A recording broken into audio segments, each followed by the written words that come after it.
up, y'all? Was cracking, was popping. It's D-Boss react to this vid box bill session titled Dan Schneider is suing for defamation over the Nickelodeon documentary. Excuse me? He's upset because he's a creeper? Because you are a PDF file, you're mad and you want to sue people? That's not how the law works. It's not how that works. But anyway, let's see what he's talking about and what the details are. Let's watch. Dan Schneider is not happy with you can't sue for defamation if it's true. Despite his initial response to the release of it, he's since decided to take legal action against the producers, and it's not looking good. Back in March, Investigation Discovery released their Quiet on Set docuseries where former child stars and ex-Nickelodeon employees sat down to expose the network. They detailed shocking events that happened behind the scenes, making you rethink some of the content that was put out there for children to view in the early 2000s. The docuseries included parts that focused on Dan Schneider and his career and what he was bringing to set. Spill the tea, Ariana. We're waiting. Sue over the series. It's reported that in a statement shared with USA Today Wednesday, Schneider said, "After seeing Quiet on Set and its trailer and their reactions to them, I sadly have no choice but to take legal action against the people behind it." According to reports, Dan believes that the docuseries misled viewers in order to increase their ratings, and he feels as though they implied that he was involved in or facilitated horrific crimes. He said in a statement, "I have no objection to anyone highlighting my failures as a boss." But he said it's wrong to mislead millions of people to false conclusions about him having been involved in criminal acts, claiming by suing he is setting the record straight. He's referred to the series as a hit job, and it's been reported that Schneider seeks unspecified damages and a court order forcing producers to remove allegedly defamatory portions of the docuseries or have it completely taken down. In Quiet on Set, they dove into the history of Dan's career, and 2 female writers for The Amanda Show were featured in the documentary, having revealed their horrible experiences working with Dan. They claimed that he didn't think women were funny. They also claimed that he would play adult content on his computer and make people do uncomfortable things like giving massages. Speaking of The Amanda Show, several pointed out things about the show. People found so many moments uncomfortable, and not just from this one, but from several shows that Dan was behind. Which, this wasn't the first time that Dan had been a big topic over the years. People in the past have also come out with their stories about Dan or talked about how things seemed a little off. When Jeanette McCurdy's book was released in 2022, she had detailed the exploitation she faced at the hands of someone referred to as the creator. Dan Schneider was alleged to be this creator that she was talking about. And for anyone who does not know Dan's history, he is a former Nickelodeon executive, one responsible for shows such as iCarly, Sam and Cat, Zoe 101, Victorious, The Amanda Show, Drake and Josh, Keenan and Kel, and several others. He was the network's golden boy and responsible for so many careers. In 2018, though, Nickelodeon announced that they would no longer be working with Dan, and there were several publications that had reported on complaints about his alleged behavior, including his alleged well-documented temper issues. An internal investigation had been done within the company, and they claimed to have found that he was difficult to work with and prone to tantrums and angry emails, but said that any other misconduct was not found during the investigation. In Quiet on Set, and also in Jeanette McCurdy's book, when we're talking about the creator, it did sound like there were a lot of other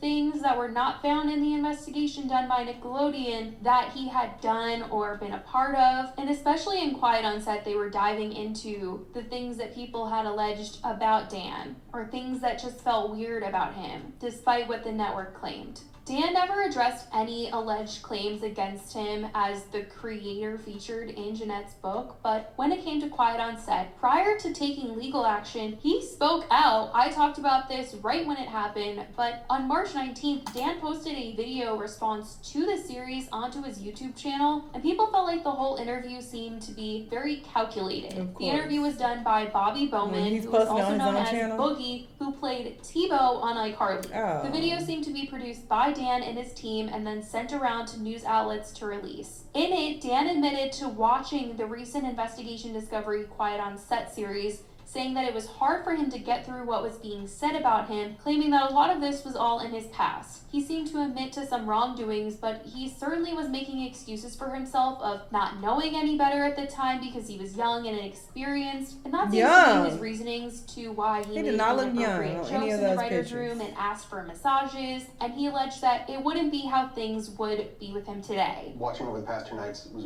very difficult, me facing my past behaviors. some of which are embarrassing and that I regret, and I definitely owe some people a pretty strong apology. Let's talk about the massages. Okay. Watching the content yesterday, it was disturbing.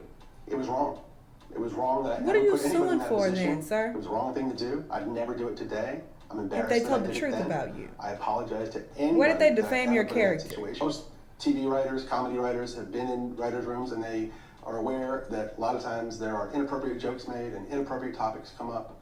But the fact that I participated in that, especially when I was leading the room, and around kids, I shouldn't have done it. I said things that went too far, or made practical jokes that went too far, and that was wrong. And that was because, you know, I was an inexperienced producer. I was immature. Wouldn't happen today, but.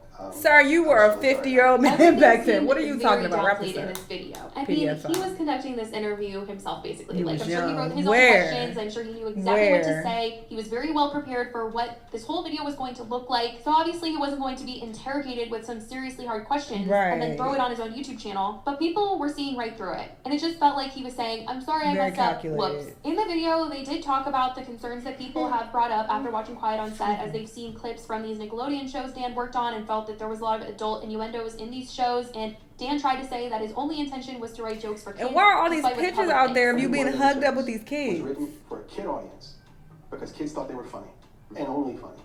Okay. Now we have some adults looking back at them 20 years later through their lens, and they're looking at them and they're saying, "Oh, yeah, that's appropriate for a kid show." And I have no problem with that. If that's how anyone feels. Let's cut those jokes out of the show. Just like I would have done 20 years ago or 25 years ago. I cut it. I want my shows to be popular. I want everyone to like it. The more people who like the shows, the happier I am. Yeah. So if there's anything in a show that needs to be cut because it's upsetting somebody, let's cut it. So I think it's big for you to say with your work, if it's viewed as that today, you don't have a problem.